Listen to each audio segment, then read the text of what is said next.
Hi, in this video we'll talk about how you can fix the Spectrum Limited Mode. Watch the video until the end to learn more. To fix Spectrum Limited Mode, follow these steps. First, reset the cable box by unplugging its power cord from the wall outlet or surge protector.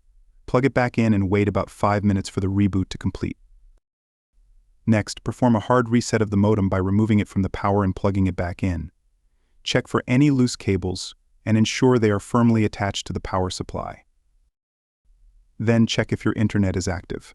If your internet is active and you still get the limited mode error, get a technician to activate the ports to which the boxes are attached.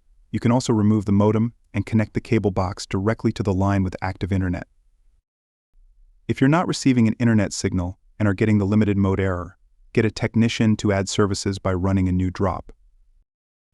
If none of these steps work, contact Spectrum from your account to determine whether the problem can be fixed from their server. To access your account, go to spectrum.net. The link is in the description.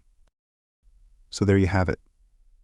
Fixing the Spectrum Limited Mode is that easy. Thanks for watching till next time.